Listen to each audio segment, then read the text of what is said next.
बड़ी खबर आपको बता दें, गुना शिवपुरी लोकसभा सीट से ज्योतिरादित्य सिंधिया आगे चल रहे हैं और करीब 6500 वोटों से, माफ कीजिएगा 65,000 वोटों से वो आगे चल रहे हैं ज्योतिरादित्य सिंधिया। इस वक्त की बड़ी खबर, 65,000 वोटों से ज्योतिरादित्य सिंधिया आगे चल रहे हैं और कांग्रेस प्रत्याशी राव यादवेंद्र सिंह पीछे हैं गुना शिवपुरी लोकसभा सीट से। तो बड़ी खबर इस वक्त हम आपको बता रहे हैं, हालांकि पिछले लोकसभा चुनाव में ज्योतिरादित्य सिंधिया को हार का सामना करना पड़ा था। तब वो कांग्रेस से चुनाव लड़े थे 2019 में और केपी यादव से वो चुनाव हार गए थे। बीजेपी ने उन्हें टिकट दिया था और अच्छे खासे मार्जिन से, करीब लाख सवा लाख वोटों से हारे थे। लेकिन इस बार बीजेपी का साथ मिला, बीजेपी में आए और अब गुना शिवपुरी लोकसभा सीट से ज्योतिरादित्य सिंधिया आगे चल रहे हैं। और सिर्फ सिंधिया ने, इस बार सिंधिया की पत्नी, उनके बेटे महाआर्यमन, पूरे परिवार ने उनके लिए प्रचार किया था, पूरी ताकत झोंकी थी। और अब खबर यह है कि गुना शिवपुरी लोकसभा सीट से सिंधिया 65,000 वोटों से आगे हैं। और देखिए 15 से 20,000 का जो मार्जिन होता है लोकसभा में, उसे एक निर्णायक आप मार्जिन मान सकते हैं। और ये आंकड़ा अभी तो फिलहाल कुछ ही शुरुआत के राउंड हैं और उसी में आगे निकल गए हैं। तो आप ये मान सकते हैं कि एक अजय बढ़त के तौर की तरफ आगे बढ़ रहे हैं ज्योतिरादित्य सिंधिया। राव यादवेंद्र सिंह उनसे पीछे चल रहे हैं गुना शिवपुरी लोकसभा सीट पर। आसिफ, जिस तरीके से आप कह रहे हैं कि ये जो आंकड़ा है ये इतना, क्या वाकई में ऐसा संभव है? हो सकता है, वैसे तो कोई चमत्कार ही होगा कि इतने हजार वोटों से आगे चलने के बाद थोड़ा पीछे आए, लेकिन संभव नहीं है, जैसा कि आप बता रहे हैं, होता नहीं है एक्चुअली। ये एक्चुअली मार्जिन बहुत बड़ा है। और दूसरी बात ये है कि एक तो बीजेपी का कैडर, बीजेपी का कार्यकर्ता, सिंधिया की अपनी साख, महाराज की छवि, वो तमाम चीजें हैं। इस वक्त अजय गंगवानी साहब कांग्रेस की तरफ से हमारे साथ जुड़ गए हैं, उनसे हम चर्चा कर सकते हैं। अजय जी, स्वागत करता हूं मैं आपका एनडीटीवी में। अजय जी, जिस वक्त में आप जुड़े हैं मेरे साथ, 29 की 29 सीटों पर जो रुझान है उसमें बीजेपी 29, कांग्रेस 0। आशीष जी, आपकी आवाज क्लियर नहीं आ रही है सर। 29 बीजेपी, कांग्रेस 0, ये रुझान है शुरुआती। आशीष जी देखिए, अभी तो शुरुआत है, धीरे धीरे पिक्चर जो है लगभग 12 बजे तक क्लियर होना शुरू होगी। और सबसे महत्वपूर्ण इस बार के चुनाव के जो परिणाम आ रहे हैं, माननीय मोदी जी, जिसके चेहरे पे पूरी भारतीय जनता पार्टी चुनाव लड़ी है, घोषणा पत्र तक का नाम मोदी गारंटी के नाम से रखा जा रहा है। ये वही मोदी जी आज खुद, जिनकी सबसे बड़ा चर्चा का विषय रहता है, वो थोड़ी देर पहले देखा तो 6,000 वोट से, और थोड़ी देर पहले मैंने देखा 2,500 वोट से। तो कहीं ना कहीं जो वर्तमान मोदी सरकार है उसके खिलाफ देश की जनता का जो गुस्सा है, जो नफरत लगातार दिख रही है ये। और ये जैसे जैसे सुधार आगे बढ़ते जाएंगे, लगातार इंडिया गठबंधन की आप देखेंगे बढ़त बढ़ती जाएगी। ठीक, अजय जी, तो एमपी की बात हो गई। छत्तीसगढ़ में क्या खोया क्या पाया? 2 सीट पर वही 19 वाला आंकड़ा, 9-2। देखिए आशीष जी, अभी मैं वही कह रहा हूं कि अभी मैं जो देख रहा था, भूपेश बघेल जी नांदगांव से आगे चल रहे हैं, कवासी लखमा जी बस्तर से आगे चल रहे हैं। जैसे वे आगे मतपेटियां खुलती जाएंगी, अभी हो सकता है कुछ ऐसे क्षेत्र के परिणाम आ रहे हो जब भारतीय जनता पार्टी को बढ़ा, तो अभी कुछ भी कहना जल्दबाजी होगी। अभी तो बहुत लंबा परिणाम अभी बाकी है। और देखिए महत्वपूर्ण है, अगर आप 2019 से आशीष जी तुलना करेंगे, उस समय जो हमारी कांग्रेस पार्टी की स्थिति थी, वर्तमान में बहुत लगातार परिवर्तन दिख रहा है। और मैं काफी चैनल पे, जैसे न्यूज 24 की बात करूं, उन्होंने लगभग जो है इंडिया गठबंधन को 269 सीट की बात की है, मतलब लगभग हमें स्पष्ट बहुमत के पास दिखा रहा है।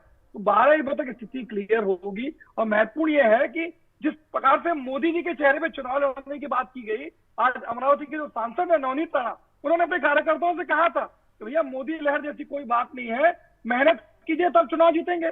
ऑर्गेनाइजर जो आरएसएस का पितृ संगठन आशीष जी, उन्होंने अपने संपादकीय में लिखा कि मोदी जादू जैसी कोई बात नहीं, हिंदुत्व में राजनीति करके आप सरकार नहीं बना सकते। इंडियन एक्सप्रेस जैसा प्रतिष्ठित अखबार कह रहा है कि 2024 के लोकसभा चुनाव में मोदी लहर जैसी कोई बात नहीं है। लगातार इनके जो वरिष्ठ नेता है, चाहे अनंत हेगड़े, ज्योति मिर्गा और अन्य लोगों के बयान सुनने से स्पष्ट दिख रहा है कि जिस प्रकार से संविधान को बदलने की साजिश और षड्यंत्र किया गया, ये देश की जनता समझ रही है। इस बार का चुनाव आशीष जी कांग्रेस पार्टी या विपक्ष ने लड़ा है, ये देश की आम जनता लड़ रही है। जो 45 साल का बेरोजगारी का रिकॉर्ड टूटता है, महंगाई चरम पे है, आर्थिक असमानता चरम पे है, महिला सुरक्षित महसूस कर रही है, शोषित और वंचित को अधिकारों से वंचित किया जा रहा है। तो ये लड़ाई संविधान को बचाने की, लोकतंत्र को बचाने की। और देखिए महत्वपूर्ण यह है कि धारा 370 हटाने का दावा नहीं करते हैं, लेकिन कश्मीर में 3 सीट उठाने का नैतिक साथ नहीं दिखा पा रहे। और लगातार देखिए इनकी जो मंत्री है अमेठी से स्मृति ईरानी जी, वो लगातार पीछे चल रहे हैं। इनके कई केंद्रीय मंत्री पीछे चल रहे हैं, माननीय मोदी जी पीछे चल रहे हैं। अजय ये जी, दिख रहा मुद्दे है तमाम गिनवा रहे हैं और जो पीछे चल रहे हैं वो नाम आप गिनवा रहे हैं, लेकिन अगर हम कांग्रेस की बात करें तो आप मेहनत का जिक्र कर रहे थे। क्या वो मेहनत की कमी कांग्रेस में रही जिसका ये नतीजा है कि अभी जो नंबर्स हैं उसमें कहीं नजर नहीं आ रही है फिलहाल? देखिए, मैं दो चीजें आपके चैनल पे स्पष्ट कर दूं। हमने जो चुनाव लड़ा वो सामाजिक न्याय और समावेशी विकास के लिए लड़ा। ये हमारी भारतीय जनता पार्टी का तरीका नहीं है कि येन केन प्रकारेण एक महत्वपूर्ण आंकड़ा दे दूं। भारतीय जनता पार्टी लगातार कांग्रेस मुक्त भारत का दावा करती रही। आज 116 बहुत महत्वपूर्ण आंकड़ा है ज्योति जी, 116 उम्मीदवार जो कांग्रेस पार्टी के विपक्ष से ईडी आईटी सीबीआई के दम पे भारतीय जनता पार्टी में शामिल करके 116 लोगों को टिकट देते हैं। 30% से ज्यादा सांसदों के टिकट काटते हैं। ज्योति जी, आशीष जी, आप छत्तीसगढ़ की बात करते हैं, आंकड़ा और दे दो कि छत्तीसगढ़ में 9 सिटिंग सांसद है जिसमें 7 सांसदों की टिकट काटी जाती है। मतलब 80% जो सांसद जीते थे छत्तीसगढ़ में, आप उसके टिकट काट देते हैं। कहीं ना कहीं इस बात का स्पष्ट प्रमाण है कि एंटी इनकम्बेंसी चरम पे है। यहाँ के सांसद आपके निष्क्रिय थे, लापता थे, जनता के बीच जाने का नैतिक साथ नहीं था।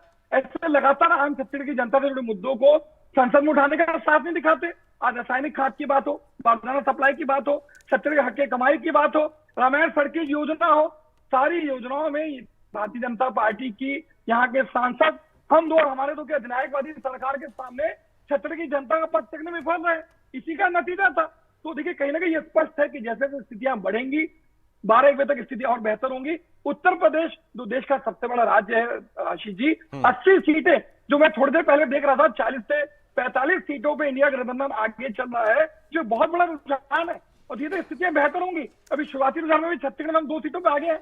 हमने यहाँ पे वरिष्ठ नेताओं को उतारा, चाहे अब भूपेश बघेल जी की बात करूं, यहाँ पे तानुदास साहू जी की बात करूं, शिव डहरिया, ज्योत्सना महंत, देवेंद्र यादव, हमने जो सही सटीक लोगों को जिसपे जनाधार था, जो जातिगत समीकरण में फिट बैठते थे, जहां साहू वोटर्स ज्यादा थे वहां साहू समाज थे। अगर नानगांव की बात करो, ओबीसी वोटर सबसे ज्यादा है, ओबीसी बात की। हमने जो सबसे महत्वपूर्ण बात है, हमारी जो 5 न्याय और 25 गारंटी, इसके बीच हम जनता को लेके जा रहे हैं। लगातार जबरदस्त रुझान मिल रहा है।